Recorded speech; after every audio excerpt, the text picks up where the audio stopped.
Welcome to another edition of English Makes No Sense right here on the English Makes No Sense YouTube channel. It is I, SL Rockfish, your happy hostess, and today we're going to do a lesson on two prepositions, in versus on. Oh, why do we choose those? Because I get this asked a lot. Now, if you're hearing a buzzing in the background, it's not your computer. I have a lot of cicadas in my neighborhood making buzzing noises. So it's the sounds of summer in the background. So come on, we're going to start to take a look at in versus on. Are you ready? Let's go. In and on, they're both prepositions. What? Yeah, they're both prepositions. In is used to show a situation where something is surrounded or enclosed by something else. You know, are surrounded or enclosed. For example, the cup. The coffee is in the cup. The coffee is surrounded by the cup. It's in the cup. Oh, okay. But in can also be used to refer to periods of time, like longer periods of time, like months, years, decades, and centuries. Like in the month of June, we have a great time. Or in the years 1960 to 1965, the world was at war. Oh, okay. Or in decades, in the 20s, it was called the Roaring Twenties. Got it? But here's another thing.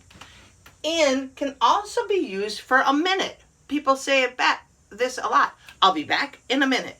Why is it a minute? And why is in used when we say it's for longer periods of time? I don't know.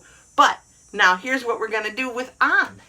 On is also a preposition that expresses the location of something. For example, something that is positioned above something else. So, the cup is on my head. Why would you put a cup on your head? I wouldn't, but that's just to show you. Coffee in my cup, cup on my head. Got it? Or proximity or location. Oh, okay. And then we have days and dates. On Monday, we eat rice. On Tuesday, we eat tacos. Okay? And then dates, like on the 4th of July, we set off fireworks. Got it. And location of streets. On the boulevard over there, there is going to be a party.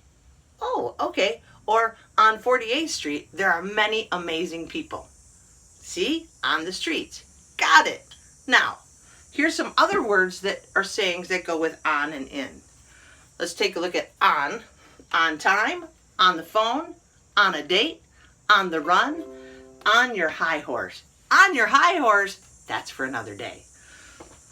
Then we have in a pickle, in a bind, in a jam, in a good mood, in a good frame of mind. See, in and on can also be used in sayings. Got it. Now, let's review. In and on, both are prepositions. In is used to show a situation where something is surrounded by something else. And on is used to express the position of something, location or proximity. Why are in and on so confusing and sometimes make no sense? I don't know, but now you can read and understand this sentence or two.